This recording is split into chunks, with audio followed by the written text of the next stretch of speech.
akbar. Subhanallah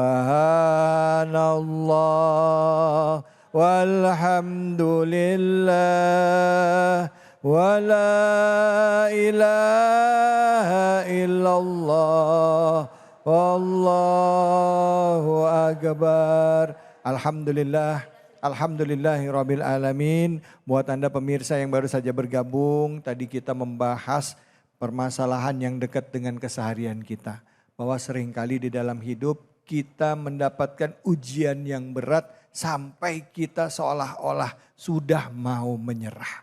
Tapi karena keimanan, yakin ada Allah, tidak jarang juga Allah berikan nikmatnya, dikeluarkan kita dari permasalahan. Tapi banyak yang sudah ditolong, sering lupa. Ingatnya pas sulit aja. Ada yang begitu ada? Mana orangnya? Baik, untuk itu kajian kita selanjutnya masih dalam surah Al-Baqarah ayat 214. Insya Allah sudah hadir bersama kita Ustadz Gilang, guru kita Al-Mukarram, Ustadz Gilang, fadol, silakan Ustadz. Bismillahirrahmanirrahim. Assalamualaikum warahmatullahi wabarakatuh. Waalaikumsalam warahmatullahi wabarakatuh. Bapak Ibu yang dirahmati Allah Ta'ala, pemirsa di rumah. Ibu sehat ya Bu?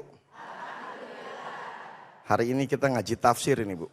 Tafsir Al-Baqarah ayat 214 dan lain-lain seterusnya.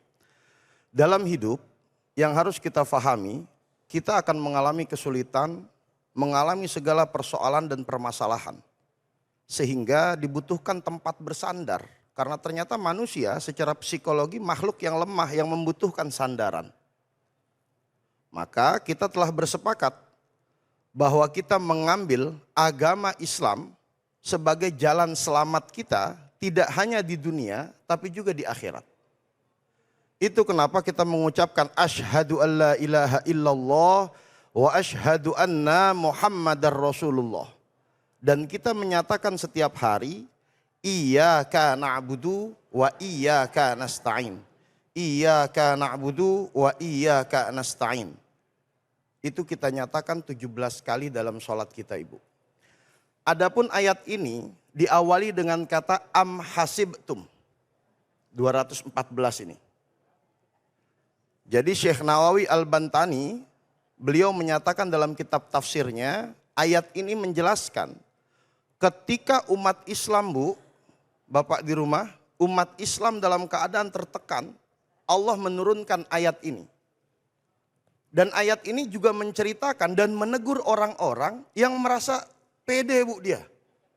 Jadi dia merasa tekanan saya ini sudah cukup, bikin saya selamat mesti masuk surga.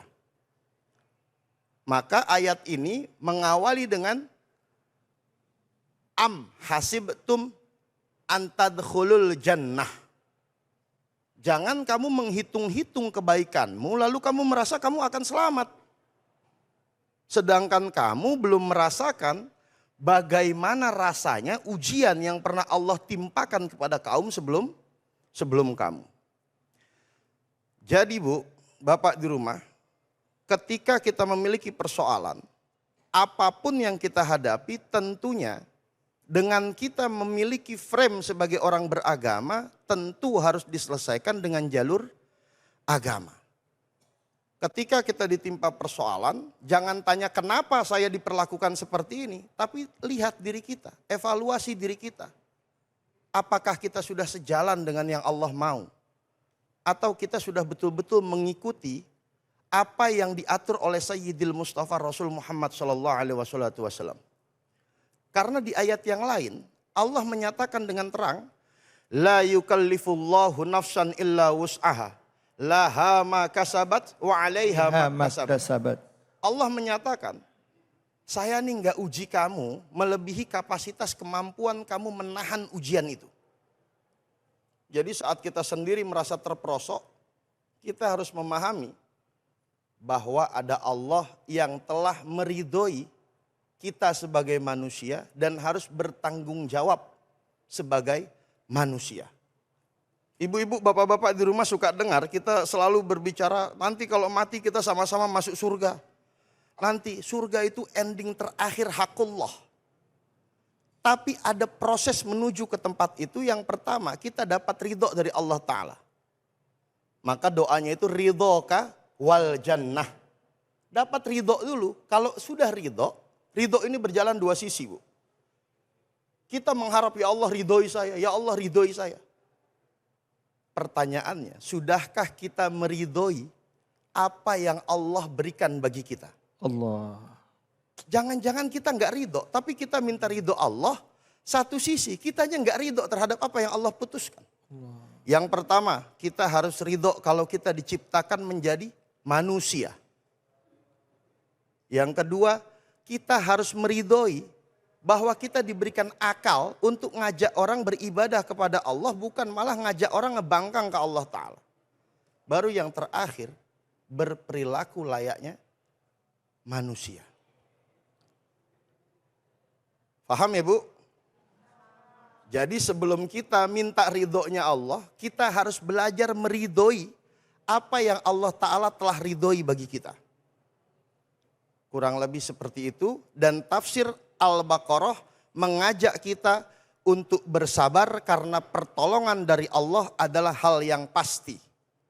Selama kita mengikuti ajaran, aturan, dan seluruh yang telah Allah berikan. Mungkin sekian dari saya. Wassalamualaikum warahmatullahi wabarakatuh. Waalaikumsalam warahmatullahi wabarakatuh. Bu, Ibu orang beriman apa enggak? Beriman apa enggak?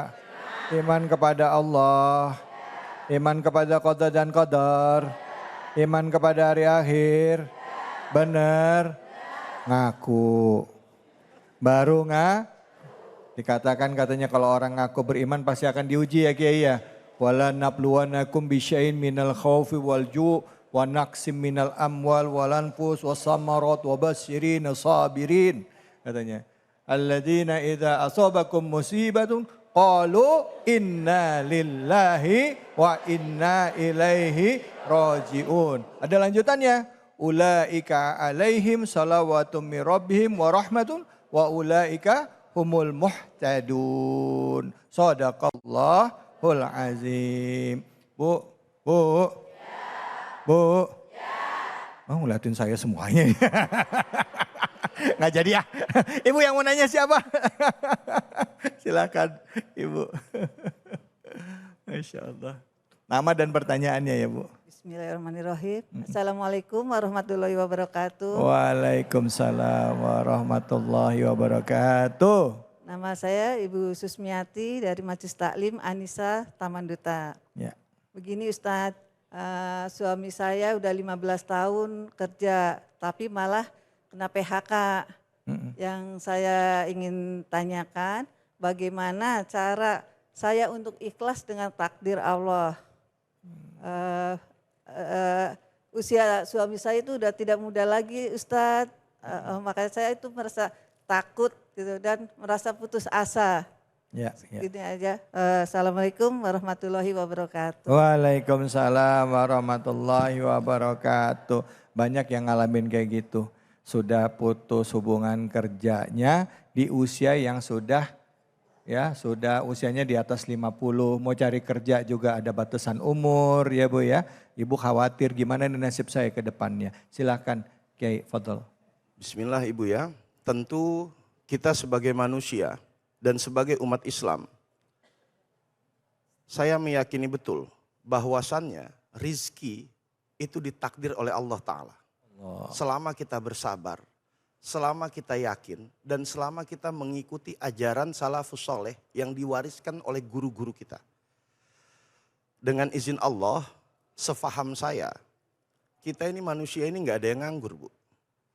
Karena Allah dengan terang menyatakan wa ma khalaqtul jinna wal insa illa liya'budun. Saya ciptakan kamu untuk ibadah ke saya. Adapun yang lain-lain itu bonus saja.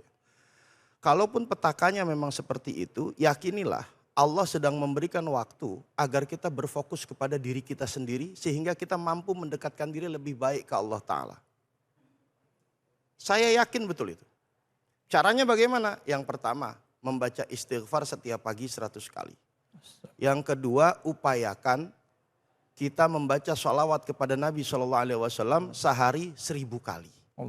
Allahumma sholli ala sayyidina Muhammad wa ala ali sayyidina Muhammad. Mungkin kita nggak langsung kaya, tapi paling tidak dengan memperbanyak baca sholawat, hati kita tenang. Dalam keadaan tenang, rizki itu kan min haitsu la yahtasib, dari tempat-tempat yang kita nggak duga. Dan Allahu khairur raziqin, dan Allah sebaik-baiknya pemberi rizki. Dan rizki itu ditakar oleh Allah Ta'ala. Jadi saran saya yang pertama, ibu perbanyak sholat malam, memohon kepada Allah sambil merenung. Berarti saya dan suami saya sedang diberikan waktu oleh Allah agar tidak menyibukkan dengan hal yang lain. Lebih menyibukkan kepada diri sendiri, memperbanyak sholawat, merenung, selebihnya saya yakin jalan itu. Karena apabila manusia berpikir dengan bekerja kita dapat uang, berapa banyak orang yang kerja itu juga nggak dapat uang banyak.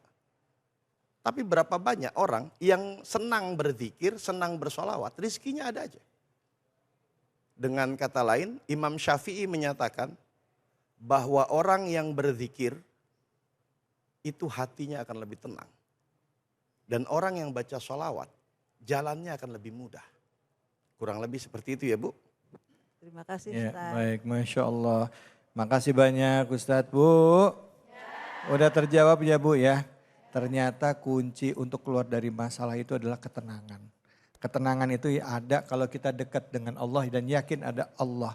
Insya Allah dikasih jalan keluar. Ada rezeki kalau dari kisah Imam Syafi'i sama Imam Malik ya. Ada rezeki yang kita nggak harus kemana-mana, dia datang sendiri. Tapi ada juga rezeki yang mesti kita gerak, mesti kerja untuk ngambil. Nah mungkin nanti Ustadz akan cerita tentang itu. Ya insya Allah yang jelas yakin bahwa mayyatakila yaj'al lahu makhraja wa yarzuqhu min haitsu la yahtasib. Faman tawakkala 'alallah fahuwa hasbuh. Jangan kemana-mana, setelah ini kita akan berbagi keberkahan bersama dengan Luwak White Coffee dan juga Ustadz Abdul Kafi. Hanya di sini, di Cahaya Hati Indonesia. Bismillahirrahmanirrahim. Assalamualaikum warahmatullahi wabarakatuh. Pemirsa Cahaya Hati Indonesia, iNews yang dimuliakan Allah Subhanahu wa taala dan juga ibu-ibu yang hadir pada kesempatan kali ini dan jamaah, mudah-mudahan kita dalam keadaan sehat walafiat. Amin ya rabbal. Nah, saatnya pada segmen kali ini adalah kuis Cahaya Hati Indonesia berbagi keberkahan bersama Luwak White Coffee. Alhamdulillah. Baik, jamaah. Mau dapat hadiah enggak 1 juta rupiah? Syaratnya satu, harus bisa jawab pertanyaan. Siap? Siap? Lumayan loh Bu, 1 juta rupiah dari Luwak White Coffee. Jangan lupa dipotong pajak. Siap-siap ya. Nanti kalau saya melemparkan pertanyaan, angkat tangannya. Yang bisa nanti akan saya tunjuk dan boleh izin naik ke atas. Baik, pertanyaannya siap-siap ya. Langsung angkat tangannya yang bisa. Apa tema kita hari ini? Masya Allah. Nah ini ibu udah tahu nih kayaknya hafal. Baik Bunda silakan. Iya silakan Ibu mic-nya. Baik, waalaikumsalam warahmatullahi wabarakatuh. Iya, saya dengan Ibu siapa? Ibu Indah. Ibu Indah. Baik Ibu Indah, sebelumnya pernah minum Luwak White Coffee? Pernah, alhamdulillah. Enak ya, nikmat ya, alhamdulillah. Nah pada kesempatan kali ini Luwak White Coffee berbagi 1 juta rupiah tapi dipotong pajak. Kalau bisa jawab pertanyaan yang tadi. Apa tema kita hari ini? Tenang saja ya, seberat-beratnya beban pasti selesai. Iya 100, alhamdulillah. Masya Allah. Sebentar Bu. Ini ada seremonialnya. Ini dia mendapatkan 1 juta rupiah dari Luwak White Coffee. Masya Allah. Baik Ibu, ini jangan lupa dipotong pajak. Nah 1 juta rupiah ini buat apa? Buat saya infakkan ke Masjid Al-Manat. Masya Allah. Baik, mudah-mudahan berkah ya Ibu, ya dunia akhirat. Dan kita ucapkan terima kasih kepada Luwak White Coffee. Nah selamat ya, jangan lupa nanti dipotong Baik jamaah yang dimuliakan Allah Subhanahu wa Ta'ala, masih semangat? Masih? Ya, kalau gitu jangan kemana-mana ya, saksikan terus Cahaya Hati Indonesia.